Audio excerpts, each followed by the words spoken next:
A recusa alimentar das crianças é, sem dúvida, uma das coisas que mais tira o sono das famílias, não é verdade? A hora de comer, que a gente imagina como um momento tranquilo, de repente vira um campo de batalha, uma fonte de ansiedade para todo mundo. Então, vamos mergulhar no que os maiores especialistas em pediatria dizem sobre os erros mais comuns e, o mais importante, como dar a volta por cima.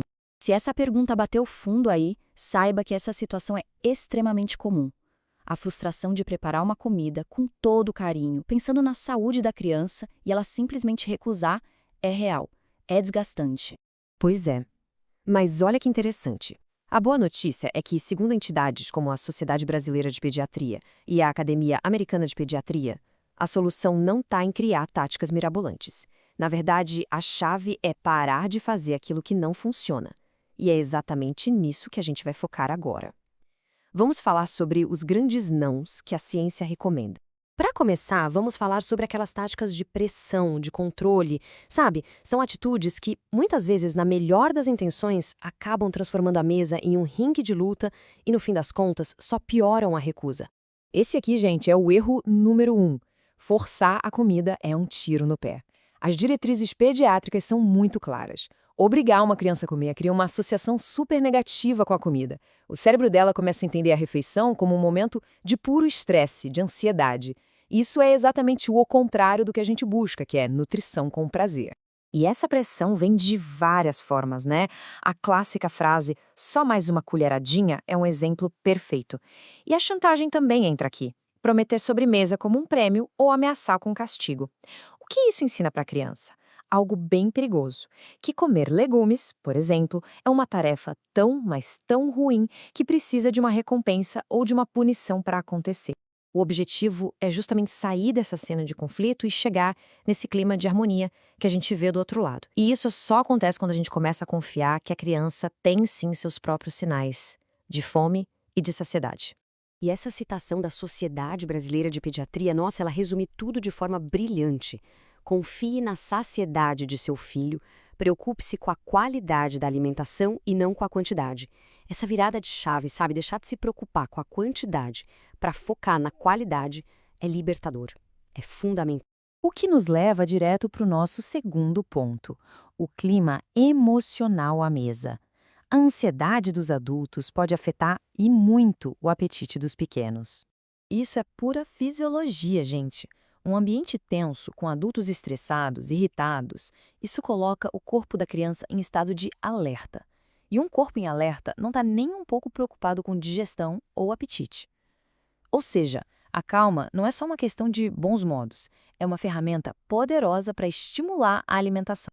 Esse slide aqui ilustra um ponto crucial. Gritar ou brigar nunca, jamais funciona. A frustração é totalmente compreensível, claro que é, mas levantar a voz só faz a criança associar comida com medo, com tristeza, e isso não só inibe o apetite na hora, como pode prejudicar essa relação com a comida para sempre. Porque o objetivo final é este. A meta não é só fazer a criança comer, é transformar a refeição num ritual familiar positivo, um momento de conexão, de aprendizado e não de briga. Quando a mesa vira um lugar gostoso de estar, a aceitação dos alimentos flui de um jeito muito mais natural. Mas não é só a atitude que conta. Vamos ver agora a terceira parte, a estrutura. O ambiente e a rotina que a gente cria em volta da comida são tão importantes quanto. As distrações são as grandes vilãs da alimentação saudável. Televisão, tablet, celular, brinquedo na mesa, tudo isso tira a atenção da criança. Ela não percebe os sabores, as texturas e, o mais grave, não presta atenção nos seus próprios sinais de que está satisfeita. Comer no piloto automático na frente de uma tela é um hábito que a gente precisa evitar desde cedo. Então, para construir um ambiente saudável, o caminho passa por estes 4 passos bem práticos, todos recomendados pelos pediatras. Passo 1, desligar as telas, sem negociação. Passo 2, comer à mesa, de preferência em família. 3, manter uma rotina de horários. E o passo 4, que talvez seja o mais poderoso de todos, ser o exemplo. Comer de forma variada e com prazer. Outro ponto essencial da estrutura é a rotina de horários. Oferecer lanchinhos, sucos, leite o tempo todo, isso acaba com a fome para as refeições principais. A criança precisa chegar com apetite à mesa. Estabelecer intervalos regulares, como sugere a SBP, permite que a criança sinta fome de verdade. Isso ajuda o corpinho dela a regular o apetite naturalmente. Essa aqui é uma das regras mais difíceis de seguir, eu sei, mas é uma das mais importantes. Se a criança recusou a refeição e a gente imediatamente oferece uma mamadeira ou um biscoito, a mensagem que ela recebe é clara: ah, legal, basta eu recusar o jantar que eu ganho algo que eu gosto mais. A orientação é: mantenha calma, retire o prato sem alarde e espere a próxima refeição ou lanche que já estava programado. Diante de tanta angústia, é muito tentador correr para a farmácia em busca de uma solução mágica, né? Mas e os famosos estimulantes de apetite? O que a ciência diz sobre eles?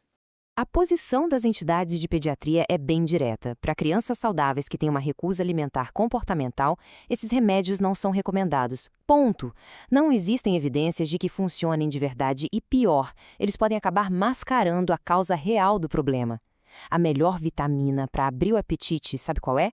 Uma rotina saudável e gastar muita energia brincando. E agora a gente chega no conceito que amarra tudo isso que a gente conversou. É uma filosofia chamada alimentação responsiva, que muda completamente o jogo, porque propõe uma divisão de tarefas muito clara entre os adultos e a criança. Mas antes de definir esse conceito, vamos só recapitular os grandes nãos que a gente viu. Não forçar, não pressionar, não usar chantagem nem recompensa, não gritar, não permitir distrações e não substituir refeições. Só de ter esses pontos em mente, o avanço já é enorme. E todos esses nãos nos levam a um grande e poderoso sim, o modelo da alimentação responsiva. Ele é um modelo apoiado pelas maiores organizações de saúde do mundo e a base dele é uma parceria de respeito na hora de comer. E como funciona essa divisão? É simples e genial. A responsabilidade da família é decidir o que vai ser servido, quando vai ser servido e onde a refeição vai acontecer. A responsabilidade da criança, e somente dela, é decidir se vai comer e quanto vai comer daquilo que foi oferecido. Essa divisão de papéis simplesmente acaba com a queda de braço na mesa. No fim das contas, a mensagem central de toda a ciência pediátrica sobre esse assunto é esta: construir uma relação saudável com a comida não é uma corrida de 100 metros, é uma maratona. Exige paciência, muito respeito pela autonomia da criança e, acima de tudo, um bom exemplo. E tudo isso nos deixa com uma pergunta final, para a gente refletir. A refeição é vista como uma tarefa a ser cumprida ou como um momento de conexão? A resposta a essa pergunta define tudo.